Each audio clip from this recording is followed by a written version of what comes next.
teman-teman semua, perkenalkan saya Faris Alamar Firdaus. Di sini saya mewakili kedua teman saya, Alia Safa dan juga Gita Fania. Jadi di sini kami sedang melaksanakan sesi public speaking di mata kuliah public speaking tentunya. Kami membawakan sebuah konsep talk show yang membahas tentang mental health. Nah, kebetulan di sini saya sebagai seorang produser di stasiun TV, lalu teman saya Alia sebagai narasumber, dan juga teman saya Gita Fania sebagai host pemandu acara. Di sini saya sedang membriefing kedua rekan saya, yang Alia Safa sebagai narasumber. Saya briefing agar menggunakan kalimat yang sopan, selalu tersenyum, dan juga tidak sedang seolah-olah berbicara sendiri. Sedangkan Gita Fania saya briefing untuk memberikan pertanyaan atau ngobrol-ngobrol dengan cara yang tetap enak dan pembawaannya cukup santai gitu teman. Jadi ini lumayan asik. Saya harap kalian semua bisa enjoy menontonnya. Silahkan menonton teman-teman. Terima kasih. Halo semuanya, kembali lagi di Ngobras, ngobrol bareng mahasiswa. Nah, lebih santai, suasananya lagi santai banget, tapi lebih serius ya teman-teman. Kita bakal ngomongin sesuatu yang sering kita rasain, tapi sering kita sembunyi di balik kata, udah nggak apa-apa kok. Nah, jadi kita akan bahas soal mental health di kampus. Nah, di sini kita udah ada bintang tamu, yaitu Kak Alia Safa. Hai Kak. Hai semuanya. Nah, Kak Alia Safa nih, mau nanya, kan Kak Alia itu, Kak Safa itu soal well-being mahasiswa banget gitu ya. Apa kabar Kak, gimana sibuknya sekarang? Oke, buat sekarang sih sibuknya masih sama aja ya, kayak tentang organisasi, terus kayak lari-larian ngerjain tugas, dan ya biasalah kehidupan mahasiswa. Nah, ngomong-ngomong nih Kak, kesibukannya gimana nih selama berkuliah? Kesibukan selama berkuliah ya bisa dibilang cukup sibuk lah ya di semester 4 ini, karena kan kita harus bagi-bagi waktu nih, namanya mahasiswa kan juga harus pinter-pinter bagi waktu gitu. Nah, menurut Kak Safa sendiri nih, ngerasa nggak sih kalau penonton juga ngerasa nggak sih kalau jadi mahasiswa tuh sekarang itu standarnya tuh tinggi banget gitu, harus IPK bagus, terus harus aktif organisasi, terus magang di perusahaan yang besar, terus di media sosial tuh harus kelihatan punya hidup yang estetik gitu. Nah, buat Kak Safa sendiri gimana sih tanggapannya? Oke, tentang standar hidup yang tinggi ya. Sebenarnya ini tuh tergantung dari bagaimana orang itu berpikir yang pertama, dan yang kedua bagaimana tekanan dan background dari orang itu sendiri. Karena sebenarnya kita tuh sebagai mahasiswa itu selama kita masih bisa menjadi mahasiswa, which is kuliah, bisa menikmati hidup kita, itu sudah lebih dari enough teman-teman.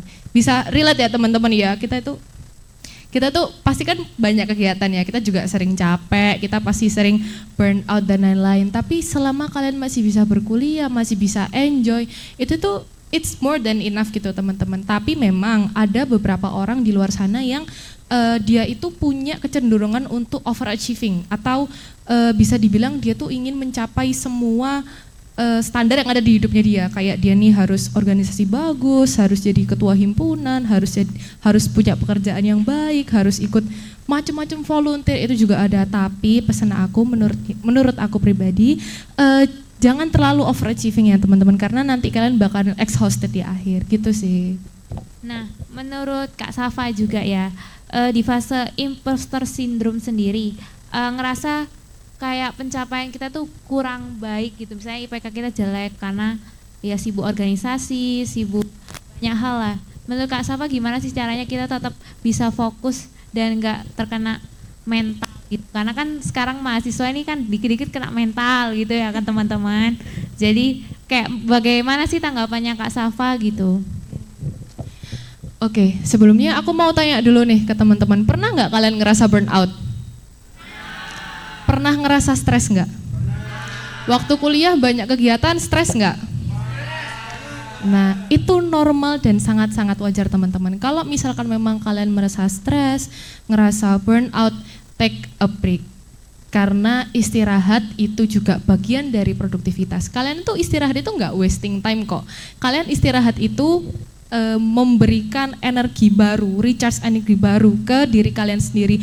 Biar apa? Hasil yang kalian kerjakan di kemudian hari itu nanti bisa jadi lebih bagus, bisa lebih maksimal. Jadi kalian nggak apa-apa kok kalau misalkan sebenarnya mau take a break, mau healing dulu kemana, mau tiduran dulu sehari 2 hari, itu sangat amat nggak apa-apa. Yang penting tetap diingat tanggung jawab kalian sebagai mahasiswa.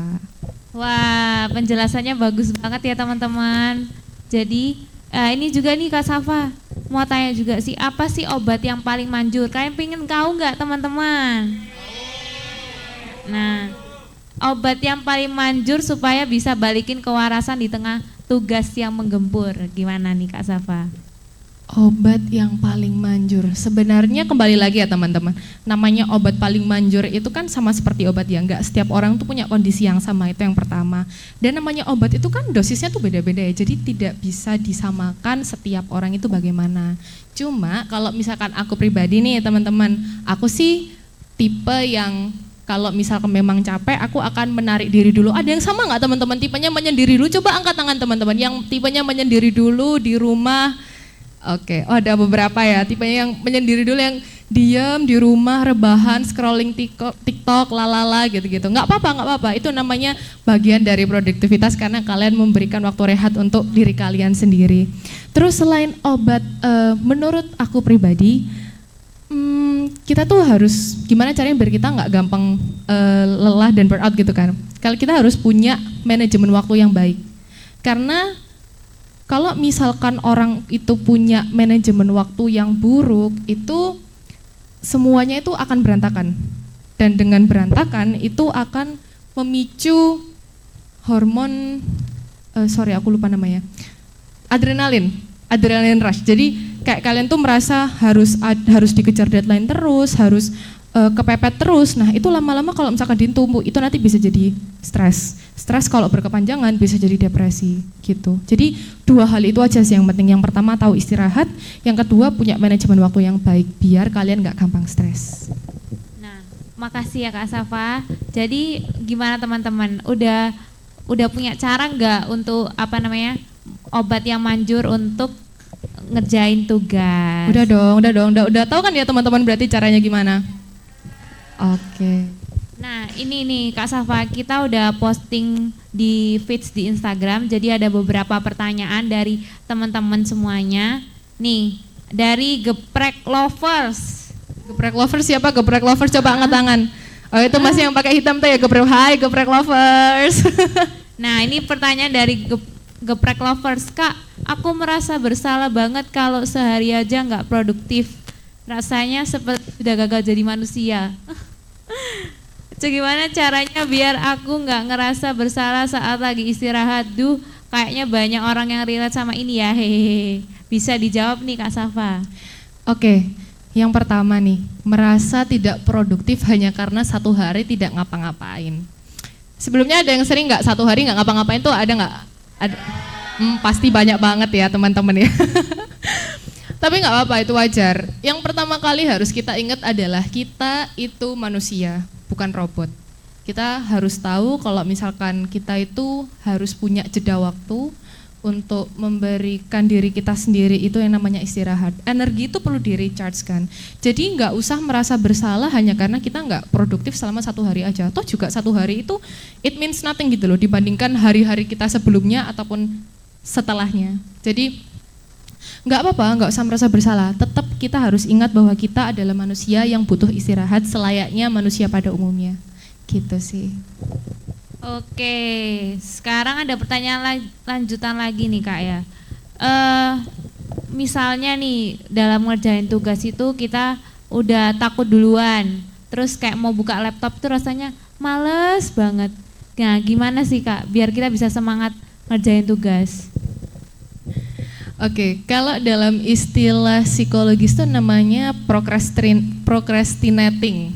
Itu orang-orang yang suka menunda-nunda orang-orang yang suka menunda-nunda, jadi kerjaannya nggak kelar-kelar. Sebenarnya caranya gampang sih teman-teman. Kalau kita tuh otak kita tuh kan didesain tidak semua otak manusia tuh didesain harus mengerjakan semua hal besar. Ada beberapa orang yang memang harus mengerjakan hal-hal itu dari hal-hal yang kecil dulu. Jadi kalau misalkan nih kita dapat tugas yang besar, mengerjakan paper atau esai gitu. Kita kan kalau misalkan gambaran di otak kita mengerjakan esai, itu kan pasti kayak berat banget kan. Kayak kita harus buka jurnal satu-satu, kita harus buka Word, buka laptop yang mungkin laptopnya nge-lag atau gimana, itu pasti bikin bad mood. Yang pertama kali harus kita ingat adalah lakukan satu first step kecil dulu. Contohnya, kalau misalkan kita posisinya lagi rebahan, ya kalau misalkan kita ingat kita ada tugas, yang penting aku duduk dulu. Setelah itu, kalau sudah duduk, kita lanjut nih step berikutnya. Yang penting aku buka laptop dulu. Udah buka laptop nih, udah tiba-tiba males, nggak apa-apa, tidur aja dulu. Tidur, bangun, nanti duduk lagi, buka laptop, terus buka proposal, dan buka lain-lain. Intinya kita harus membreakdown satu tugas besar itu menjadi tugas yang lebih kecil, yang super duper kecil. Biar otak kita itu nggak langsung terdoktrin bahwa ini tuh tugas yang berat. Gitu, ini tugas yang gampang kok gitu. Nah gitu para teman-teman semua, para penonton. Nah ini jadi pertanyaan yang terakhir ya teman-teman. Dari aku anak sehat, semoga sehat selalu ya kak. Kak katanya self care itu penting buat mental health. Tapi kalau self care aku adalah beli kopi mahal tiap hari. Mental aku aman tapi dompet aku yang kena gangguan kesehatan. Oke, sebenarnya yang namanya self care itu sesuatu yang kita lakukan tapi after effect-nya tuh nggak menimbulkan rasa risau ya teman-teman. Jadi menurut aku pribadi namanya self care itu harus ada batasnya. Kayak misalkan setiap orang tuh kan punya batas yang berbeda-beda ya. Ada yang self care-nya itu cuma beli seblak. Ada yang suka seblak di sini teman-teman? Oh my god, hai. Oke, ada yang suka beli seblak, ada yang suka main padel, ada yang suka liburan ke luar negeri, ke Singapura, ke Jepang atau kemana. Setiap orang tuh punya batasnya masing-masing dan itu nggak bisa disamakan gitu loh setiap orang. Jadi yang pertama kali harus kalian lakukan adalah kenali diri dulu. Pada level apa kalian sudah merasa puas dan sudah merasa terhibur. Nah, setelah kalian tahu di mana level kalian tuh juga harus bisa mempertimbangkan, oh ini realistis nggak sih sama keuanganku, oh ini realistis nggak sih sama kapabilitasku. Jadi memang kalian harus tahu diri kalian sendiri dulu sih, buat menentukan self care yang seperti apa yang cocok untuk kalian gitu. Wah, makasih banyak ya Kak Safa, juga para penonton, terima kasih banget buat Kak Safa sudah menemani kita sharing-sharing hari ini. Oke, sama-sama Gita. Jadi ingat ya Sobat Kampus, sehat itu nggak cuma raga tapi juga jiwa. Jadi saya Gita Fania dan saya Alia Safa. Pamit undur diri, terima kasih. Dah, see you. Bye. Baik, itu tadi adalah video seputar public speaking saya dengan tema ngobrol bareng mahasiswa, konsep talk show, membahas mental health. Apabila dari kelompok kami mungkin ada salah atau kekurangan, mohon dimaklumi karena kami juga dalam proses pembelajaran. Mungkin itu saja dari kami. Kami pamit undur diri. Terima kasih, sampai jumpa.